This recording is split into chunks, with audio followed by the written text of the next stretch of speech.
Leçon de bridge numéro 2. La base des points, c'est un peu la suite de la première leçon. Analysons les enchères ici dans ce premier tableau. Donc, que ce soit le trèfle impératif ou la meilleure mineure, c'est les mêmes lois qui s'appliquent. Donc ici, on voit le jeu de l'ouvreur. Il y a deux jeux de l'ouvreur que j'ai exposés, qui se ressemblent, un peu similaires, qui possèdent entre 13 ou 14 points dans les deux cas. Parce que peut-être si on aurait eu 15, on aurait eu ouvert un sans atout, mais ce n'est pas le cas.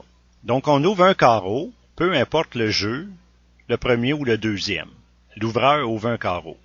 On ne voit pas le jeu du répondant, mais il nous répond un pic, ce qui signifie 6 points d'honneur et plus, avec 4 cartes de pique. Plusieurs personnes ici avec ce jeu, que ce soit le premier ou le deuxième, vont nous répondre 2 cœurs pour nous dire « Hey, moi j'arrête le cœur, là. On va peut-être jouer en sans atout. » C'est une mauvaise enchère. Les enchères sont trop hautes maintenant. Voici l'explication. Imaginez que le répondant, il y a seulement 4 cartes de pique et il y a seulement 1 ou 2 cartes de cœur dans son jeu. Puis il y a 7 points seulement, 6, 7 ou 8 points. Puis mon partenaire il en a 14. 14 plus 7, 21 points. Il est obligé de parler. Il va se sentir obligé de parler. C'est forcing. Ici, c'est une nouvelle couleur. Donc, il va dire, il n'y a plus grand choix. 2 sans atout. Ou, il va dire 3 carreaux. Il peut pas dire 2 carreaux. Il peut pas revenir dans la première enchère de l'ouvreur au niveau 2. Donc, s'il dit 200, il promet 11 à 12 points. S'il dit 300, 3 carreaux, il promet 11 à 12 points. Et là, l'ouvreur, il va dire, « Hey, il y a 11 à 12 points, je m'en allais à 300 atouts. » C'est une mauvaise enchère. Ceci, on appelle ça une inversée. Pour faire une telle enchère, ça nous prend un minimum de 16 points d'honneur. Et habituellement, la première couleur, carreau, est plus longue que la deuxième. Donc, la deuxième est toujours 4 cartes. Donc ici, ça nous prendrait en principe 5 cartes de carreau. Mais lorsque l'ouverture est en mineur, ça peut être 4 cartes, à de certaines exceptions. Donc ici, c'est une inversée. Voici les critères pour une inversée. Donc, il faut ouvrir au niveau 1. Le répondant nous répond au niveau 1.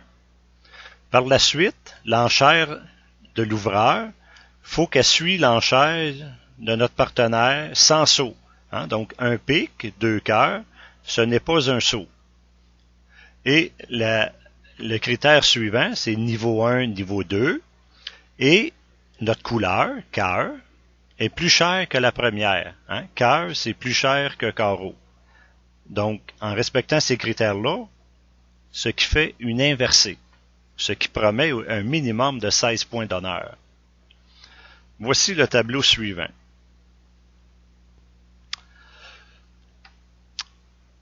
Un cœur, un carreau, on ouvre un carreau avec le jeu de l'ouvreur, hein? Il y a 14 points, je crois, 8. Il y a 13 points, donc il ouvre un carreau. Le répondant, on voit son jeu, il nous dit un pic, il promet 6 points d'honneur et 4 cartes de pic. Et lui, il a, dans son jeu, 7 points d'honneur. Voyez-vous 2 cœurs, c'est un peu un jeu similaire à tantôt, une mauvaise enchère, pour la bonne raison que il y a une main minimale. Voyez-vous, il met le répondant dans l'embarras. Il est dans le trouble. Il est dans une situation très délicate. Lui, là, s'il prend 2 cœurs avec ce jeu-là, lui, là, il y a un problème. Il peut pas passer suite aux 2 cœurs parce que il sait qu'on a un fit à 6. Il sait que mon partenaire, il a pas 5 cœurs parce qu'il aurait ouvert un cœur. Donc, il y en a seulement 4, et moi, j'en ai 2. Il peut pas passer à 2 cœurs. Il peut pas dire 2 carreaux pour essayer de jouer dans un fit à 7, parce que l'enchère est pas assez forte. Donc, il peut pas répéter ses pics, il y en a pas 6, il y en a seulement 4.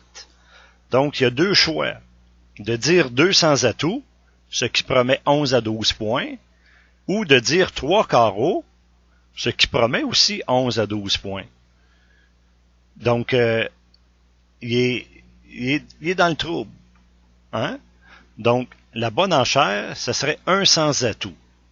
Ça, c'est une excellente enchère. Et le répondant, par la suite, il va passer. Tableau suivant. Un cœur, le jeu de l'ouvreur, hein, il y a une majeure cinquième. Il y a entre 13 et 15 points. Le répondant nous répond un pique. Il promet 6 points d'honneur et plus avec 4 cartes de pique. Le répondant, l'ouvreur nous dit 2 carreaux. Donc, il promet 4 cartes de carreaux, 5 cartes de cœur. Et il n'a pas fait une inversée. Hein, parce que niveau 1, un pique, 2 carreaux, ça suit les enchères. Niveau 1, niveau 2, et carreau est moins cher que le cœur. Donc, ce n'est pas une inversée. Voyez-vous ici, le répondant n'est pas dans le trouble. Parce qu'il peut répéter au niveau 2, c'est la première couleur de son partenaire. Il peut se récupérer en disant 2 cœurs, même s'il n'y a pas le fit. Donc, ici, étant donné qu'on a une main minimale, on analyse les enchères.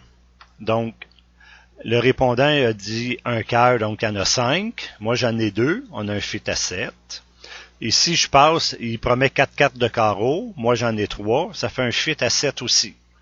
Donc, cœur est plus payant que carreau. Donc, je vais lui dire 2 cœurs. Ce qui signifie pas le fit. Hein, si j'aurais eu son fit, je l'aurais dit 2 cœurs ici, là, en partant. Donc, ici, peut-être, j'en ai seulement que 2, mais c'est sûr que je n'ai pas un, là. On a un fit à 7. Hein? Donc, ça ici, c'est la bonne enchère pour ce jeu. Hein? Donc, si on résume ça ici, ce n'est pas une inversée. La deuxième couleur est moins chère que la première. Si on retourne au tableau précédent, regardez ici, cœur est plus cher que carreau. Ici, il ne peut pas revenir au niveau 2 dans la première couleur. Il ne peut pas dire 2 carreaux. Donc, ça ici, c'est une inversée. Contrairement à ici, la couleur est moins chère. Et il peut revenir dans la première enchère de l'ouvreur. Il peut dire 2 cœurs. Conclusion. Lorsque nous sommes l'ouvreur et que nous possédons une main minimale, et que notre partenaire nous a répondu au niveau 1, et qu'il n'y a pas de fit avec le partenaire, et que nous n'avons pas une couleur sixième, notre deuxième enchère ne doit pas mettre notre partenaire dans une situation délicate. C'est-à-dire que si on nomme une nouvelle couleur au niveau 2, elle ne doit pas être plus forte que la première. Donc, si on revient à notre tableau précédent ici, j'ai le droit de passer après son 2 carreaux. Hein? Il promet pas 16 points et plus, il promet 13 points et plus. Et dans 80% des cas, ça va être de 13 à 15 points. Donc ici, si j'ai 10 points d'honneur et moins, j'ai le droit de passer. Donc, si carreau aurait fait mon affaire, si j'aurais eu un cœur de moins ici, puis un trèfle de plus, donc on aurait eu un fit à 7 en carreau, j'aurais passé sur son 2 carreaux. Donc, j'ai le droit. J'aurais eu le droit de passer parce que j'ai 10 points et moins. Donc, ceci était la deuxième leçon et bon visionnement et à la prochaine.